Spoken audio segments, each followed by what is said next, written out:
Welcome to Supernatural Circumstances, a podcast where I take you down the rabbit hole into the fantastic world of the strange, the paranormal, and the unknown. I'm Morgan Knudsen.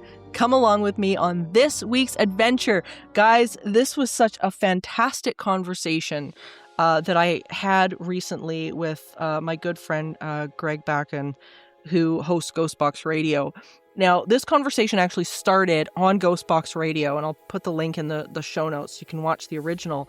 But we began this conversation by talking about guardian angels, and it ended up evolving into the role our animals play in our life and their own intuitive psychic abilities. And I knew at that point that the conversation just wasn't done. And this is the continuation of that conversation. So if you're just tuning in, you don't have to watch the first one, but if you can, great, go do it. And I can't wait to get into this because I am a massive animal lover. I know so many of you guys are as well and have experiences with your animals that are remarkable and connected. And I want to expand on that conversation as well as talk about some of the research involved in parapsychology that actually covers some of this remarkable phenomenon. So let's get going.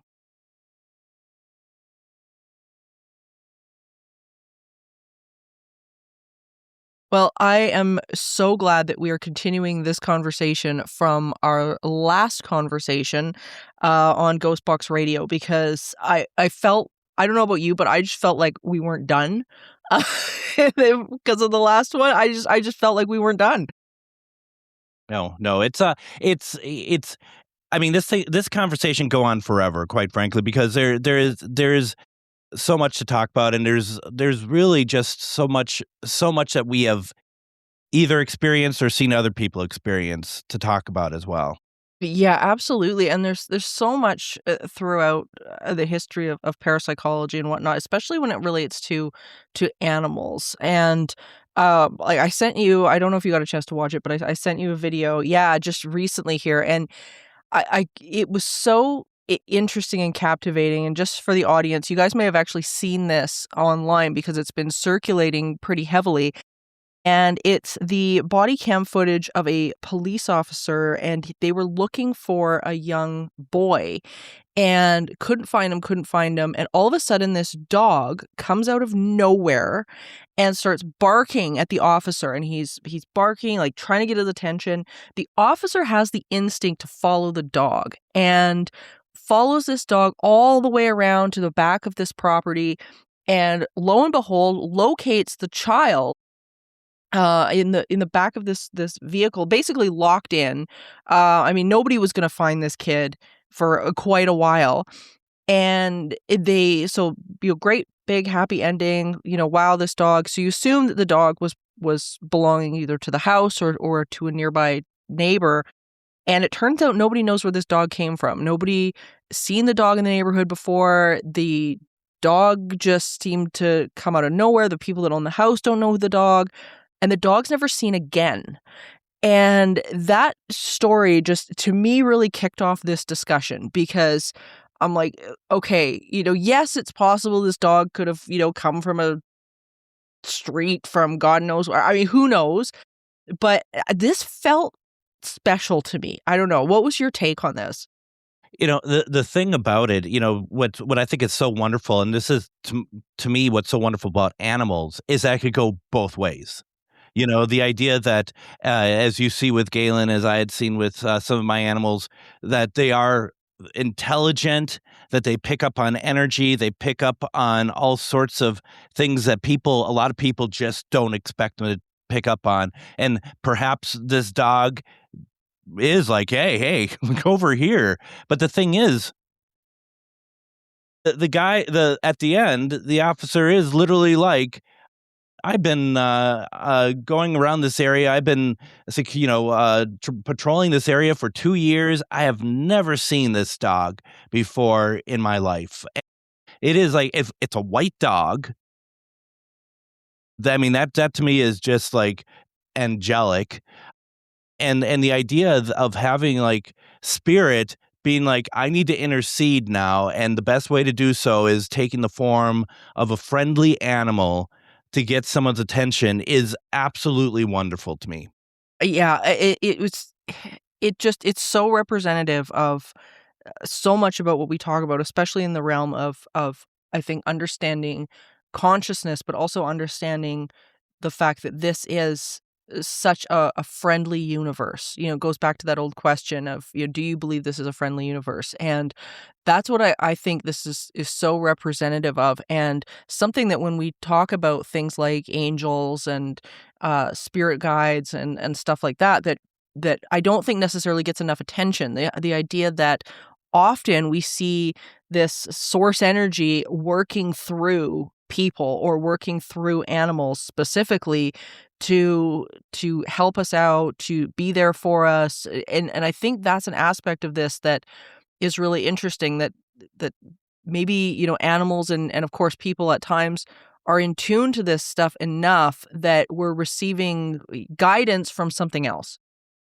Yeah, and I was thinking about this when you're talking a little bit about the idea of like, if we're attributing like spirit to be take the form of a dog to help police find this child. And I can imagine there's people, that's going to be listening being like, well, why is this not always the case? Why is this not, Right. oh, there's a lot of children that, whatever happens, all that. And it's like that. I don't think that would be the right way to look at it. I think the right way to look at it that this was a win, and we don't know what the stories are of our lives. We don't know what's been written, what's been, what the contract was. We don't know anything, right? So I like to think that, yeah, sometimes, things happen to people and children and animals that are horrible, and not sometimes, quite a bit. But when you have these moments, these are the things that we should really cherish and celebrate because to me, I do think that this is spirit. That's the only way I personally see it. Yeah, I agree. And what's interesting I find with examining various tragedies and things like that that have happened over the years, because you're right. I mean, there's it's just horrific things that have happened throughout the centuries, is that there are these little moments within the tragedy or within the bigger picture of what's going on, which is always interesting as well. Like we hear this in survivor stories of natural disasters and things like that, where it was like, you know, everything was going horrifically wrong, and then somebody steps forward and says, you know, I saw something inexplicable that I can't explain. And it's not necessarily that whatever is there is intervening to change the larger picture of what's going on, but there's these little things that happen.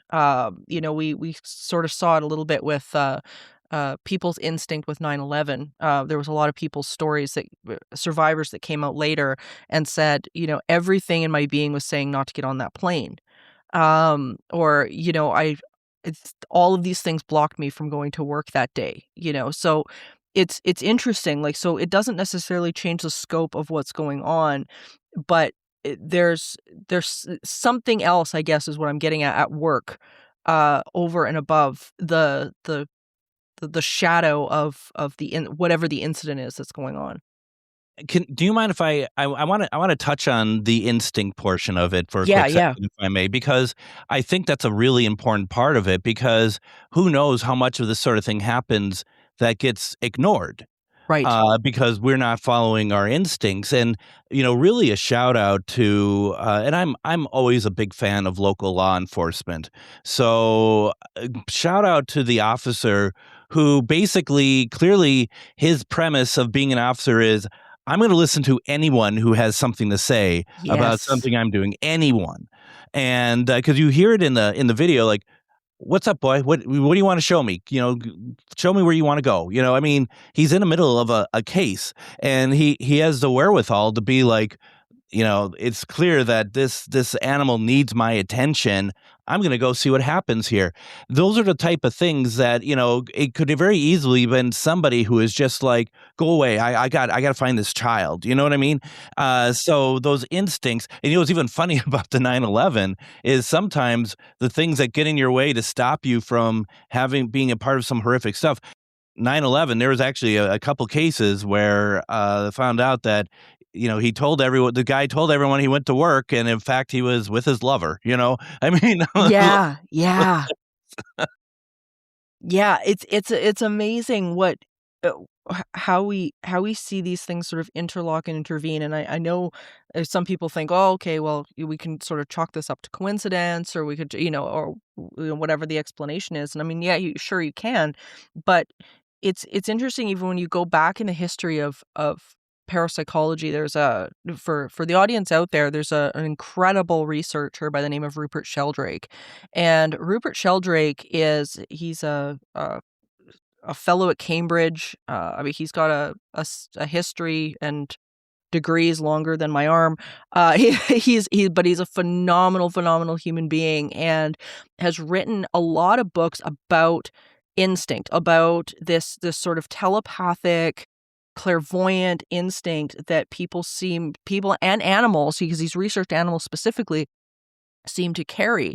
And the one thing that he very, very focused on throughout his research, and you guys can look this up on the Science Encyclopedia online if you're interested, is the abilities for animals to be in tune and be telepathic with with their owners, like know when their owners, for example, are coming home, like little things that he could study that were repeatable. And he found throughout his research that this wasn't something that was coincidence. It wasn't like the dog's looking at his watch, waiting for 5 o'clock when his dad is off work. That's not what was going on. There was something else that was moving these beings to understand and to know what was happening, or knowing that their person is in trouble, for instance, versus just maybe being out of the house and whatnot. So like there's so much that's going on, even on the parapsychology side of the research side, that says that there is far more to this than just, oh, oops, it was just a happenstance luck. It's really interesting too because you have like I've had this told to me with one of my cats that you could easily be like, oh well, the cat just stayed in the same spot all day, or it's like they maybe heard the garage door open or stuff. But I've had the person I rent out my basement to, Robert. He's told me like my cats would turn up like 15 minutes before I got home every day, or the time I would normally get home, and that's when they wait. And there is that sort of like, do they have an internal clock in their head, or can they feel when I'm getting closer to the area? I mean, that's the thing about it, is what is that connection? We talk about that connection, and we have these great examples of it, but do we really are we only just getting a small portion of what that connection actually is? I think we are. I mean, one of Rupert Sheldrake's studies, which I always found really interesting, was an experiment he did with Nikisi, who was a parrot. And they discovered that this parrot was actually telepathic. She was uh, significantly surpassed chance expectations in producing things like keywords corresponding to images that were being viewed by the owner, not by her, by the owner. And it turned into a televised experiment, and it received something like 50% accuracy versus the 25% chance of this bird getting it right. And it's like this isn't something that is just chance. This has numbers associated with it at this point, and I think I think that's I think that's really, really interesting. I mean, Sheldrake has I should bring this up as well. Sheldrake has got some very, very interesting research, and I think this corresponds to what we're talking about, which is the feeling of being stared at. Now, I know, like, it sounds like, what the hell does this have to do with perception and guardian angels and so on and so forth? But I think when you find out that when they employ these sort of blind methods, uh, and you've got an 85% usage of these techniques and whatnot, it begins to start engaging your mind about what in the hell is actually going on here. I mean, we've got the telepathy tapes that have come out in the world of nonverbal autism now. Do you think that this is something where, if we're just disconnected from ourselves, that we're just missing? Are we just missing this connection some of the time? Absolutely. I mean, and disconnected from ourselves. I think we're more disconnected than we're ever connected. You know, I think that I mean, and I know it's cliche and it's gonna be the normal answer of, like, to everything that goes on around the world, our devices, everything else. I mean, we're walking zombies most of the time anyway. So, and I just feel like that, you just going back and read certain stories, experiences, stuff like that, even with the bird, it was everything was a little bit more simpler. We didn't put so much on ourselves, that, you can understand that those type of experiments are easier to do, perhaps, or get better results is probably the better way of saying it, because, you have people you could be a little bit more in tune with it. I don't know.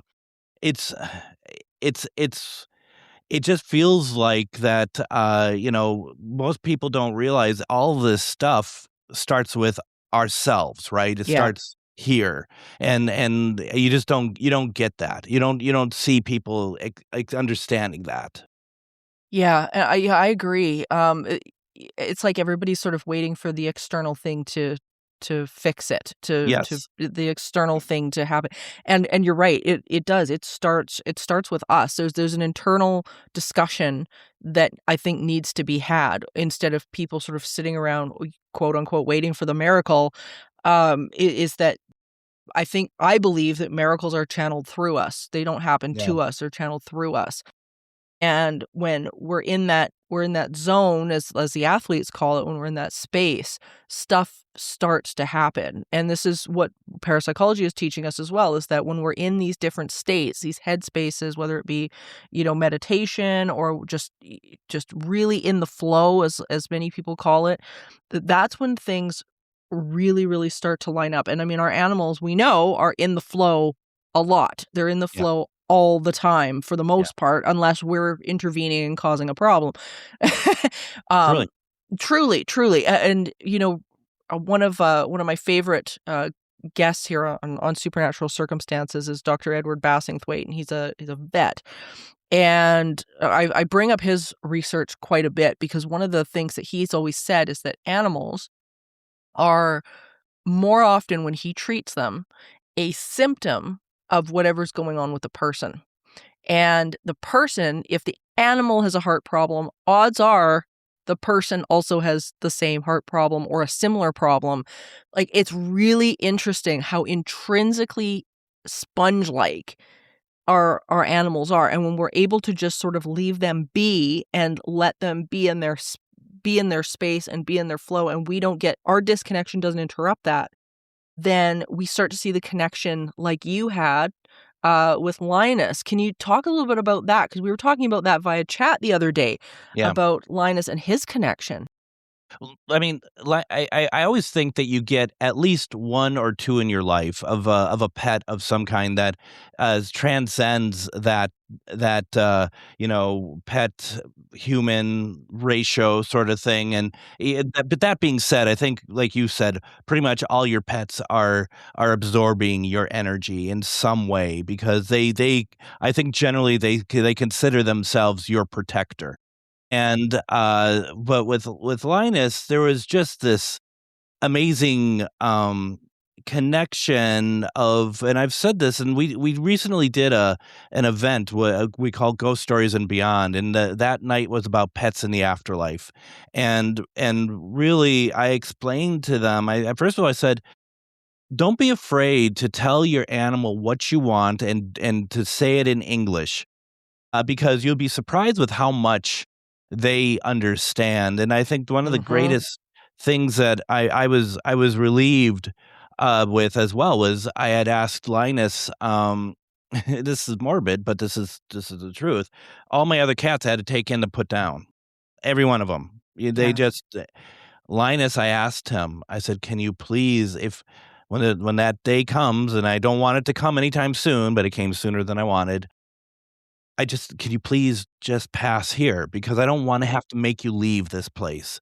This is your home. This is where I need you to be. I think this is where you wanna be. And it's just plain English, and I'm holding him. when I'm telling him this, I'm Yeah. petting him and he's just staring at me and I'm talking to him and, you could be like, "Well, okay, he did pass at home." And you're like, "Well, that's just the odds."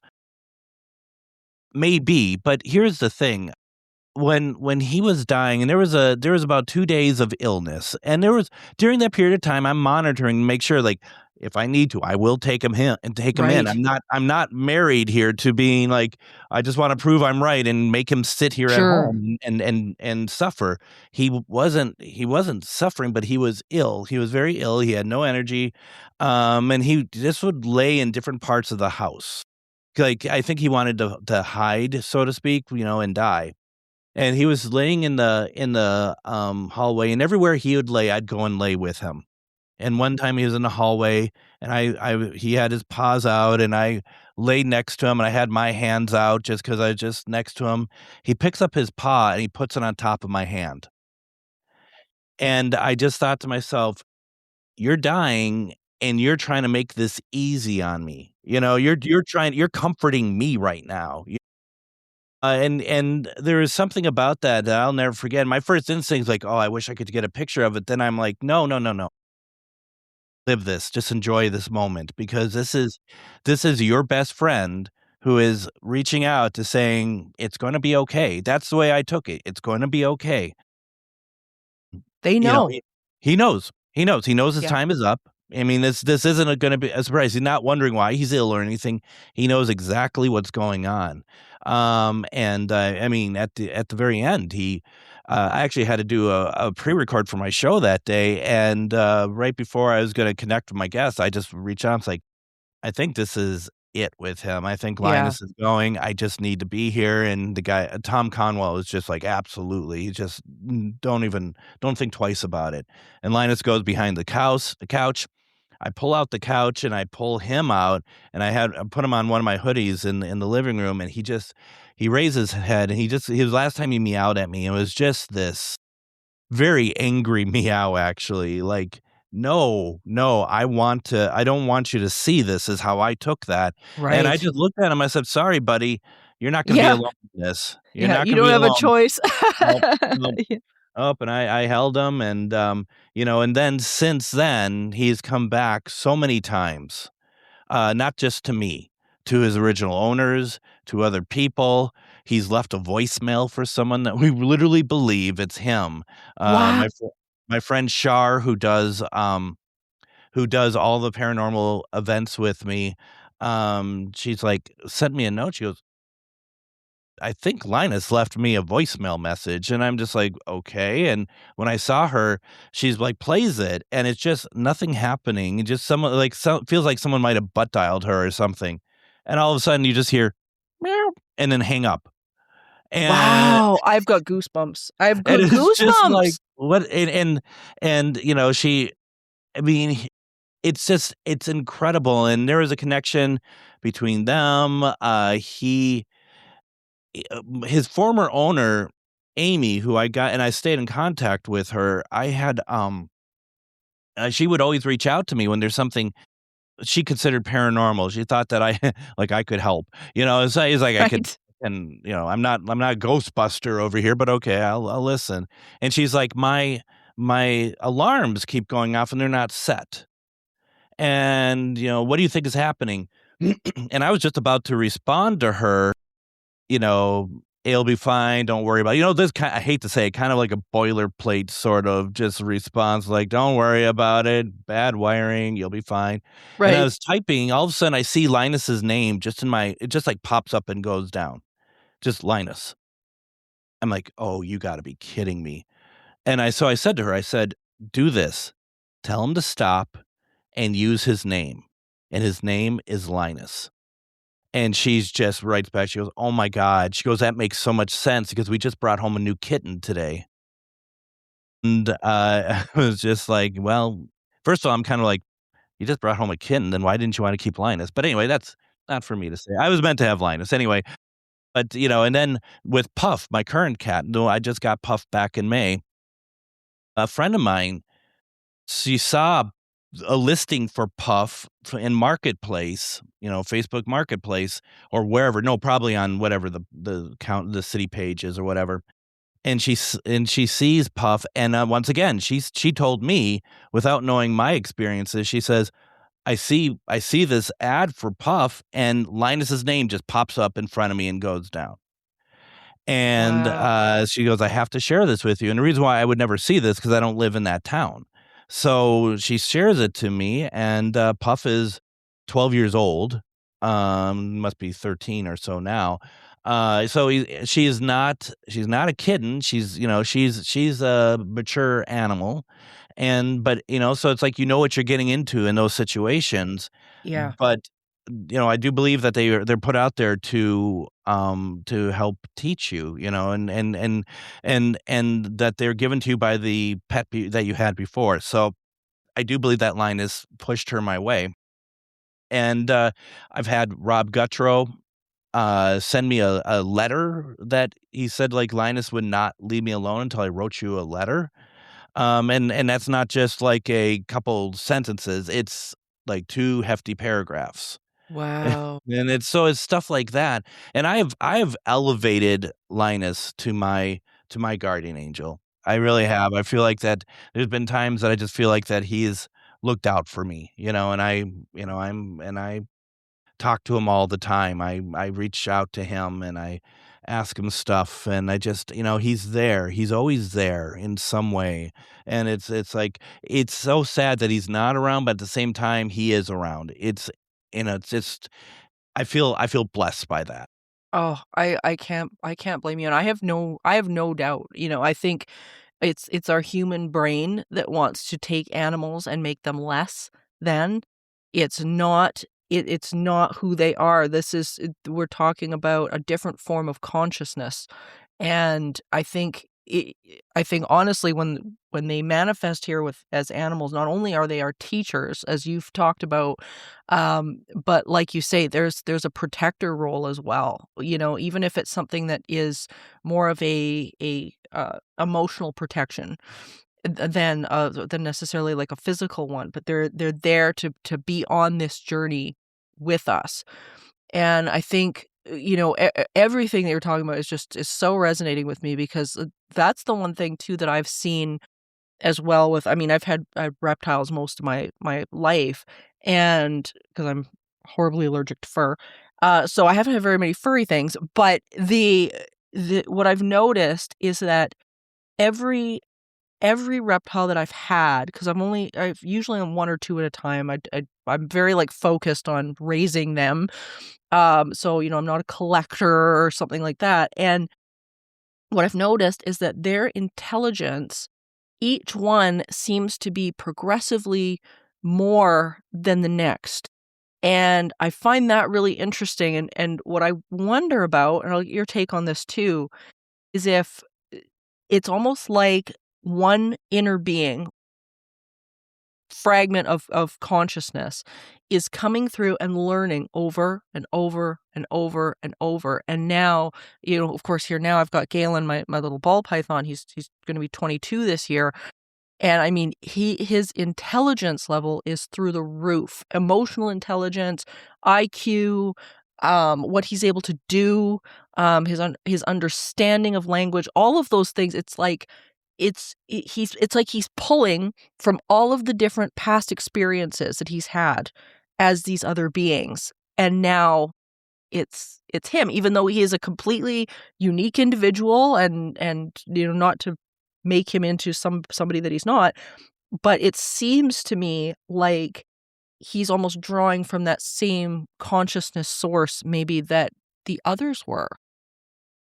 Absolutely, and, I also wanna say, because I don't doubt that each one gets smarter, but I wonder what our role in that is as well, where we've had these interactions, these lives with these, animals and reptiles, and do are we kind of allowing them to bounce off us more because we're also in a different place each time, you know? Right. I don't know. I mean, and I don't wanna take away from the fact that I do think that they get smarter each time as well, and I wanna ask you a question. Have you thought about perhaps how many past lives you and Galen had together. Oh, 100%, 100%, and I think, I mean, there's probably 50 different timelines, if not more, that we are experiencing. Yeah. It's funny, I actually, I plugged in, Galen's photo a little while ago to AI, and I asked it a question because I was just I don't know, something just made me curious about it, and I said, "If here's Galen's personality, here's who he is, here's his photo. If he were human, what would he look like?" And AI thought and thought and thought and thought and thought and thought, and it sort of compiled all of the whatever it was compiling in the background, and it came up with an image that was so powerful, it, like, brought me to tears because it was like, "That's him. That's him." If he it was so spot on, Greg.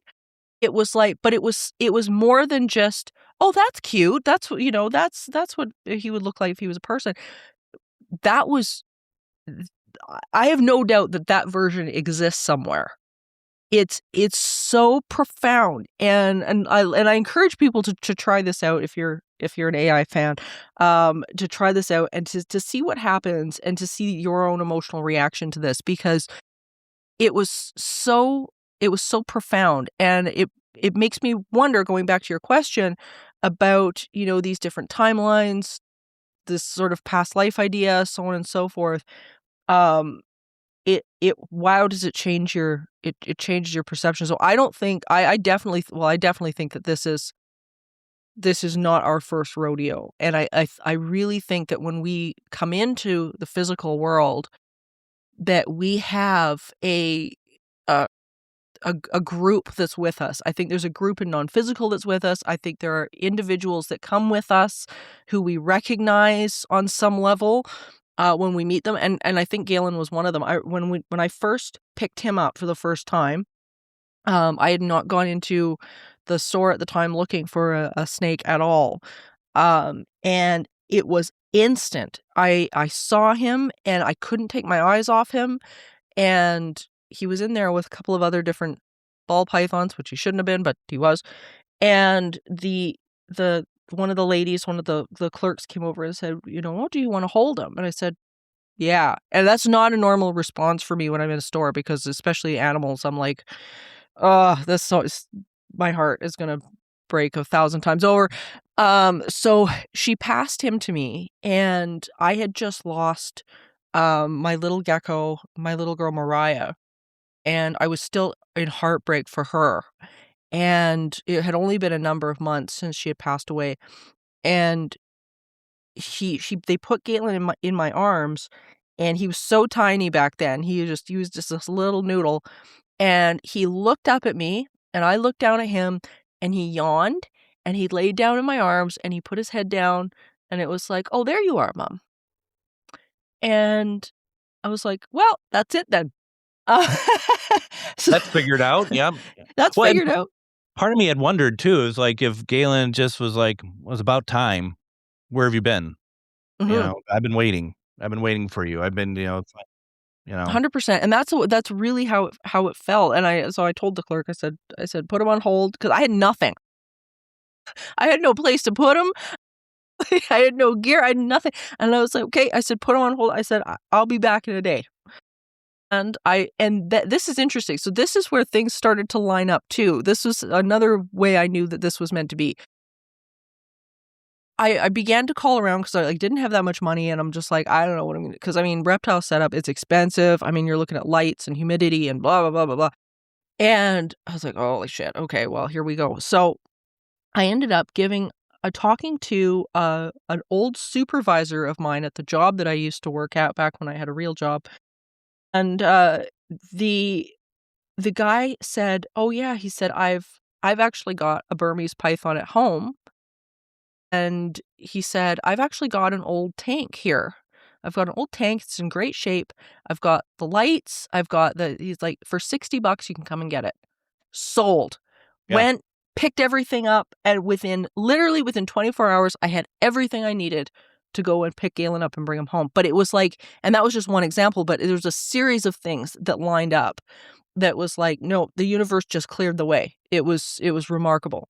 It's something, and I have to say, because he kind of jogged my memory, when first time I ever saw Linus was, at, Amy's house, and, we had actually met through Facebook dating, and we were going to not Linus and me, but Amy and me, ju just being clear, folks. And, I'm not that weird, but, so, we went on a date, and, we eventually decided we're just gonna be friends, but the first time I went to her house, just kind of, chatting, and all of a sudden this just stunning cat comes walking out, which reminded me of my first rag doll, which was Dave. The way I met Dave is kind of the same sort of thing where, Linus just appears, Linus sits down, and, Amy goes into, like, the kitchen or something, and Linus is looking at me, and he's doing the closing of the eyes. He's doing the slow blink. And I'm like, "Oh, man, I just adore you." Amy picked that up, and Amy was just like, after a few months, she's like, "There seems to be something between you 2." Like, she says that, "You guys really connect. Do you want him? We're thinking about getting a dog. Do you want him?" And I said, "No." And I said, "No," because I had an older cat, and I just didn't wanna put that onto her. Yeah, yeah. Well, I couldn't get him out of my mind, and, probably about 3 months later, I reached back out, and I said, I have to have him. I have to." And I said, "It'll work out." It never really did, quite frankly. Fortunately, kinda like Puff, AJ was a, one human. She doesn't share. Right. Same if I may real fast, same with Dave, and the other rag doll, it was my fiancée at the time. Eventually we married and divorced. She said that she got this cat, which I was kind of bummed out about because I thought that's something we should do together, get a kitten or whatever. And this Yeah. cat was like 3 years old. I'm like, "Oh my god, all this old cat." I'm much younger, obviously. And go outside because I went to her house, go outside to get some bags, and I come back in, and on the stairway, there's just this beautiful black and white cat just staring at me. And I always remember Jolene just says, "Someone wants to meet you." And she said, "I've had him in the house for about 2 weeks. He has not come out at all. This is the first time he came out." Mm, And, once again, Dave and I immediately, were very, very close, very close. And the thing about Dave too, Dave was another one that you spoke English to and he would get it. I remember there was a yeah. tornado warning. Sirens were going off outside super loud. For some reason, I don't know, remember what happened. Our smoke alarms were going off. I mean, it's just pandemonium. You know how a cat would respond there. And Absolutely. I said, "Dave, just please stay there. I'll get you in a second. Don't go anywhere." And I go get dudes for my stuff, and he did not move. And I would think that a cat would get the hell out of there. Oh, he'd be under the bed in Yeah, 2 there'd be seconds. something. Yeah. I said, "Please don't go anywhere. I will take care of you." And, yeah, it's just Wow. amazing.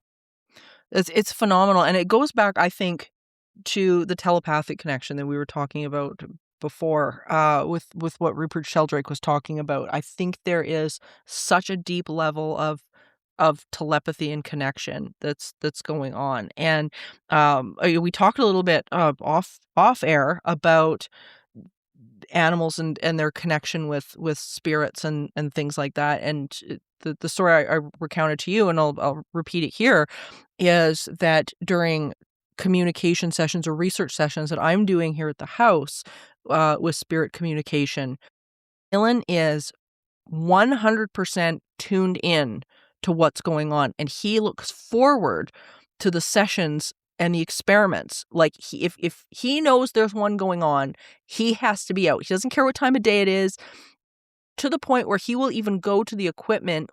Like, he knows where I keep it in the house. He will go and point to it. Like, "Can we do this? Can we do this thing?" And I remember just so clearly, and this has happened a number of times, but this one specific, moment that he was out, and he was shedding, during this time period, so he wasn't feeling they don't feel all that great. They kind of feel a little fluey, I think, when they're shedding and tired and fatigue and skin sensitive and all this. Anyway, he didn't care. He was like, "No, no, no, we're doing this. I'm gonna come out. I gotta." So he was kind of cuddled up with his blankie on my lap, just sort of watching what was going on. And we said, "Galen, did you want to ask a question?" And he got up out of my lap, first time he'd been up out of my lap all evening, got onto the table, sat up, periscoped up about a foot and a half, and he went into what I can only describe as this trance state. And it was like watching a trance medium. I mean, you couldn't get his attention. You could wave your hands in front of his face. He wasn't there.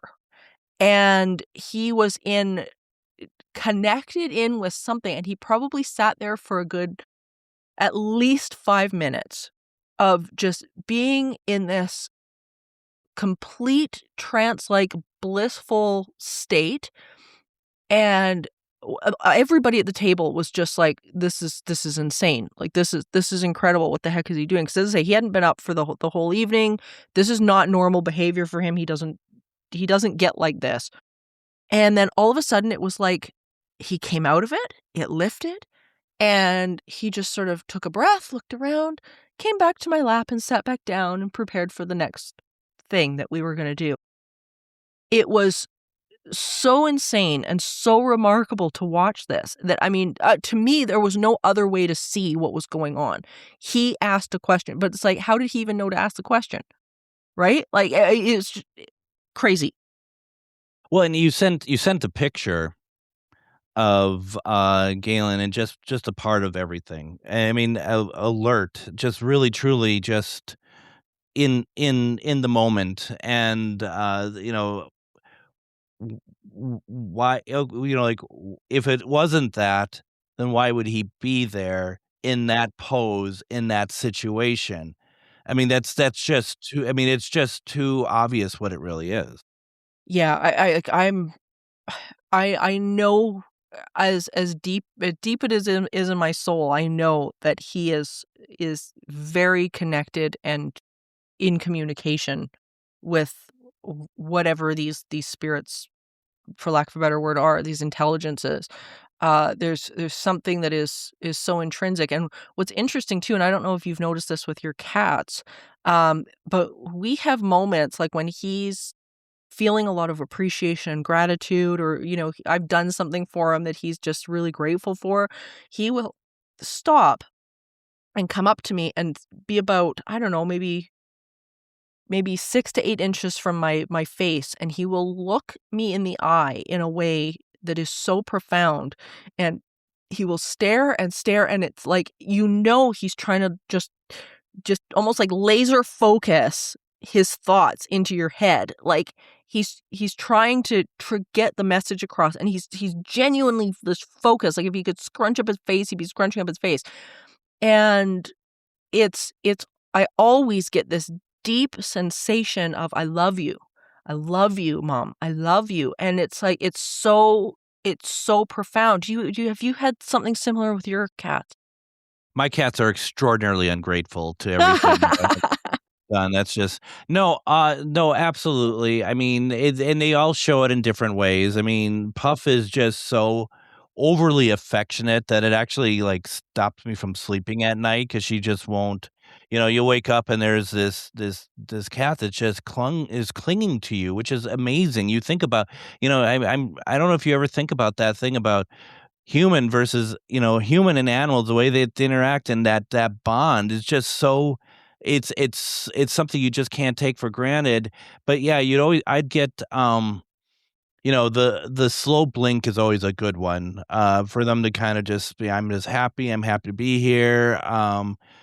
Just the way that, one of my favorite things would be, like, I would pick up Linus and I'd pick him up in a way where I'd always hold his back end and put my hand between his, like, upper arms so that he couldn't kill me, but at the same time, so that he was just, like, right there, and I always go in to kiss the top of his head, and he just started to do this, like, Yeah. the head get the head ready so you can kiss the top of his head. He knows I what's coming. He knows what's coming, and he's like, I'm in for it, I like it." And Yeah. even just, like, simple things, like, when we used to do spirit box sessions, and I'd do them on Facebook, and I would always bring him up, and sometimes I might hold him a little too long, and he would do a bite to me, but not just a very, very gentle, like, "Hey, I just wanna let you know I'm done now." And that was I always thought that's so intelligent. He trusts me. He knows that I'm gonna get the message and that I'm going to just, put him down. I do wanna quickly say, and I put this in a message to you about, doing the spirit box sessions, and for a while I was trying to bring through, people Yeah. that everyone would know, and one of them was, Lizzie Borden. And uh I asked Sam Beltrusis because he is a relation to her. "Do you mind if I do this? I don't, if you don't want me to do this, that's totally fine." And he's just like, "No, please do." And he gave me some stuff to think about. And one of the things to think about when you're doing this sort of thing is, maybe not bring up the stuff they're most known for. I know that's what we all wanna talk about, but in my experience, it's like if especially if it's something that they don't wanna be reminded of, or they're cool with it in their mind and their situation, they're not going to wanna talk about it. But she's a big animal lover. And so I picked up line, as I often do during the spirit box sessions, and I've done this hundreds of times, and he's just sitting there, and I said, it was spirit box is going, I said, "Lisbeth, I want you to meet, my cat Linus." And suddenly Linus, who has sat there all the times I've held him, all of a sudden he does this, you Backs know, right he up. he just like, "No, I don't want you to touch me." And, just right after I asked the question, I think that, he saw it. He saw her, and he didn't like I don't think he necessarily would not like her per se. I think that he just, bad touch, I don't want you to touch me. Yeah. And, yeah, so very interesting. And just, Yeah. and it's like they see it, and Linus is always a great barometer. He was always a great barometer of if the spirits got a little dark in there, he'd take off. Yeah. He would disappear. And, we've had some alien interactions with spirit box in this house and whatever else, and when those happen, it's like he never lived here, you know? Yeah. It's Long like, gone. Yeah. yep, they're like, where did you go?" He comes in the next day with some suitcases, just like, "Where have you been?" And, so yeah, it's crazy how they are that connected. They really are, and, like, how so here's a question for you, 'cause I'm sure people out there are probably wondering this, and I'd love to know your take on it, because there's so many animal behaviors and things like that that, are focused in the physical and are focused in their normal reactions day to day and so on and so forth. What do you think are the distinguishing markers between intuition and this sort of non-physical intervention? What do you think are the telltale signs for you in your experience that differentiates, oh, this isn't just a cat reacting to, whatever it is in the environment, or whatever, or they've got the zoomies today, or whatever, versus, okay, wait a minute, there's something else that's going on here. I think the eyes tell a lot. Uh, I feel and also a couple things with, going back to that video with the dog wasn't gonna give up. No. The dog was just like, "No, this is, you have to follow me." Yeah, yeah, yeah. I think that, there might be I would think that there's a certain point that an animal might just be like, "Okay, I don't know what more to do. I could just bark." But he was just in the throes of, "You gotta follow." He's running and stopping and coming back, running and stopping and coming back, like, "No, you gotta come with me." I mean, it's just there's something there that just, and the idea, I mean, just even if we back it up even a little bit further, the idea of a dog seeing a child in a car and understanding that the kid cannot get out. Because if it's a dog that lives around the neighborhood, theoretically, you'd think that a dog would understand that people get into cars all the time. Right. Now to be fair, it could also be that the dog picked up on, I don't know how frantic the kid was in the car or whatever else, but even still, I think that it's pretty incredible that a dog would be like, "This is not right. This Yeah. is not right." And what's permeating from that? Is it the child's energy that's permeated from it? Or is this a spirit animal literally that is just, like, been brought down? It's like, "This child is not meant to die, and we need to now step in and help this," you Yeah, know? because that That's was the thing for me is the next step of thinking, which yes, is it's not just, "Oh, the kid's in trouble, so I'm gonna stand here and scratch at the door." It was, now the next step is I gotta go find some assistance. And to me, that's a massive leap in intelligence it is. of I mean, that's some next level stuff. Like, I mean, that that level of thinking, and I mean, God knows animals are smarter than we give them credit for. Um, but like you were saying, the fact that he went for help and then somehow knew that that police officer, like, how many other people could that dog have run into that day that was out there?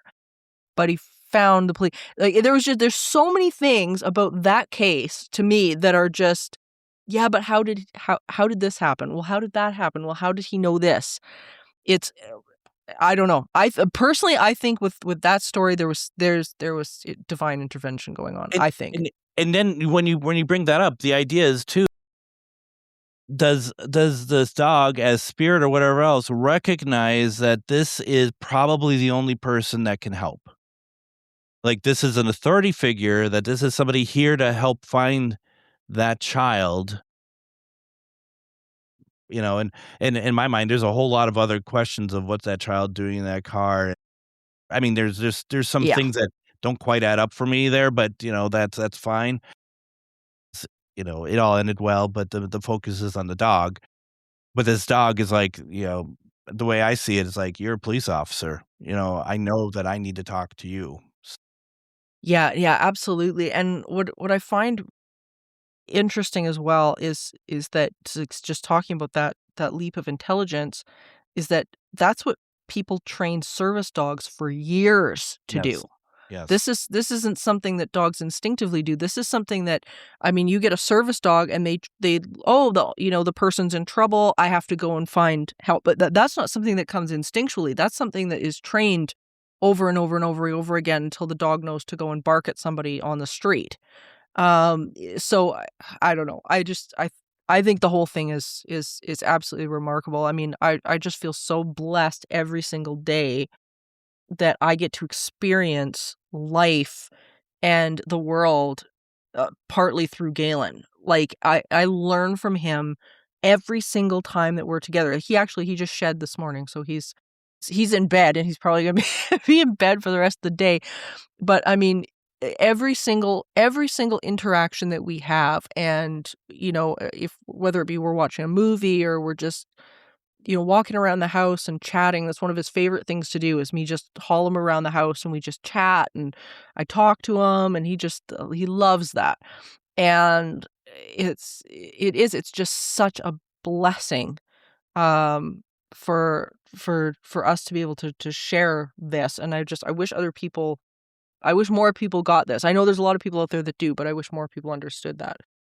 Well, and I do wanna just quickly say too that, you those people who are just like, "Oh, I wish that could happen to me," it can. It But can. I think you have to put your mindset about how you think of your pet in a different category to start with. Yes. You can't just be like, I mean, and I know that we like you said this at the beginning of the program. You said that we are programmed to think of, pets as lower, animals as lower to us. And you do not think of of Galen as lower to you. You think of equal. I think of my cats as equal, and, it just we do different things. I think once you do that, like you said, once you start talking to them and conversing with them and, it just and I think also telling them how much you appreciate them Yeah, as all well. the time. The last year of Linus's life, I mean, him and I would just hang out, and he would be laying next to me, and I just look at I'd actually he'd be on the first landing of a stairwell or second landing of my stairwell, and so I'd be on the stair below so I could be equal to him, and I'd just look at him, and it's like, "Don't leave me." I said, I don't know what I will do if you leave me. Please, you are my everything." And, people might be like, "Oh, geez, get a room, whatever." And it's just like, but the point is, this is what it is because I think we're seeing it more and more. People is calling their dogs and cats and other animals who left them as their best friend. People, I think there are people getting more and more used to that concept now. I completely agree, and I think it's the one of the best things that can happen to anybody.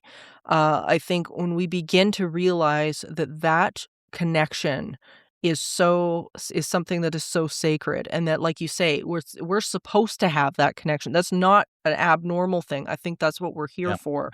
yeah, And it's part of the universe trying to explain non-physical to us through the eyes of someone who perceives non-physical completely different. And I mean, Galen, his perception, 'cause pythons, their perception of the world is so much greater than what we have. It just we're supposed to learn from that. We're supposed to understand that. Here we spend all this time doing all these, paranormal experiments and this and that, and, talking about the afterlife and blah, blah, blah, and whatever. And it's like, we have the teachers. They're here. They are here. They are here to teach us presence. They're here to teach us how to be in the moment, how to get in touch with the non-physical and have these experiences. They're here. And, we in our human brains just like to go, "Oh, yeah, yeah, but it's just a dog, or it's just a cat, or it's just a snake," or whatever, and it's like, no, you are overlooking the messenger, and you can't go into it thinking that the message is just gonna be a conversation. It's not. You've gotta be able to tune in, like you were saying, go back into yourself, to get in tune in order to have that interaction and perceive the message, which is something that's the human's work. It's humans' work. yeah, very much so. Well, this has been amazing. This is exactly the conversation that I knew we were gonna have, which is just so awesome. Uh, Greg, talk about Ghost Box Radio. Where are your next events going on? Because people need to go out to these. It's just amazing. I wish I lived closer because I'd be at all of them. Just talk about that. So we do a bunch of different events monthly. We do Ghost Stories and Beyond, where we just as a casual get together, people at a basement in a haunted restaurant, talking about different subjects every month. We, like I just said, we just did Pets in the Afterlife, which was let's put away a very emotional conversation for a lot of people, as one would expect, but absolutely fantastic. Last night we did an investigation of an old building across the street from where we do the ghost stories, and we do that monthly as well, which somebody's pet cat came through, and that was Wow. emotional and beautiful and wonderful. And as you know, when doing a paranormal investigation, especially doing an event, more often than not, your own spirits are going to come through and communicate more so than the ones you expect to be from the time Yeah. period of the building and whatnot.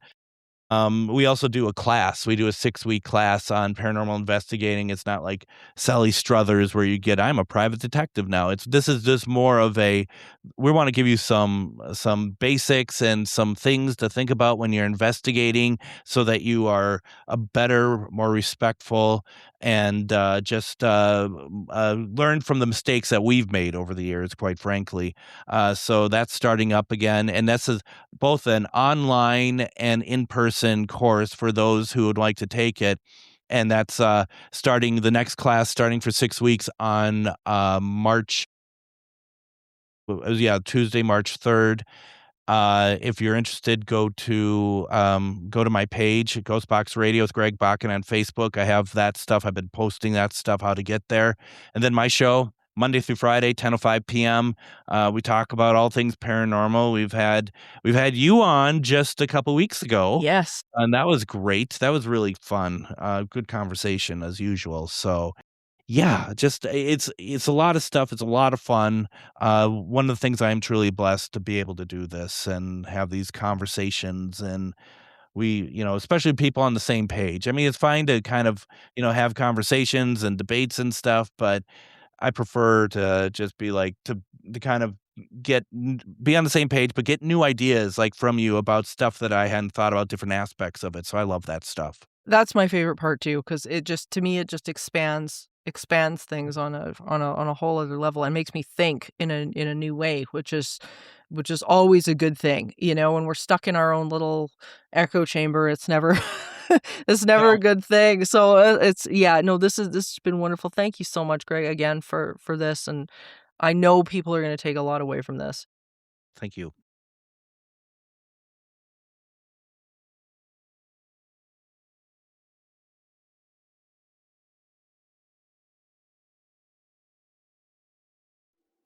As always, a fantastic conversation with Greg. This is always such a profound topic, I think, because there is so much out there in terms of not only research and the academic side, but just stories of these incredible beings coming to us in various ways throughout our lives. I would love to hear some of the stories from you guys. You can always go to our Facebook group, Supernatural Circumstances, our consciousness community there, and talk about them. There's been so many things over the years of just reports and people coming forward with these remarkable encounters. And as I think we understand animals on a deeper sense, this will continue to expand. Because the one thing that I've learned over the years of the expansion of source and this subject, because they seem to go hand in hand, is that the more that we're ready for, the more that seems to come down the pipe and present itself to us. And I think that's one of the big takeaways from this conversation, is that if you want more out of your animal relationships, really the key is to be able to connect in with not only who you are, but prepare yourself and be ready for an expansion of that relationship. I think that's a massive piece of the puzzle with anything to do with consciousness, spirit, the paranormal, all the things we talk about here, is that the universe really does present where you are ready to expand and what you are ready for. So it always does come back to the inner work of the person, not trying to force change on the animal, trying to force a better connection or a better relationship or some remarkable event that is, you think should be accompanying this paranormal phenomenon. It doesn't work like that. It's something a lot broader. So I really encourage you guys to check out Ghostbox Radio. And as I say, the link to our first conversation is in the show notes. I mean, I've throughout my life have had so many different deep connections with these amazing beings. And Greg shared some of his remarkably personal and beautiful stories that I'm sure so many of you guys can relate to. And I know that going forward, we will have all of these various companions throughout our lives. But I wonder if it's truly that same energy that's just sort of reformulating over and over and over again. It makes you think. It really makes you think. So that being said, this was amazing, and thank you for joining me on this eerie and fantastic expedition, my dear listeners. And remember, there is no line between the natural and the supernatural.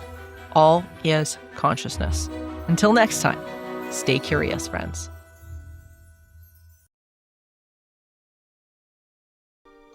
Supernatural Circumstances is a co-production of Entity Seeker, Paranormal Research and Teachings, and the 20th Plane. This podcast is a part of the Curious Cast podcast network. You can find out more about me, Morgan Knudsen, and book me for live appearances at entityseeker.ca. You can also email the show at supernaturalcircumstances.com.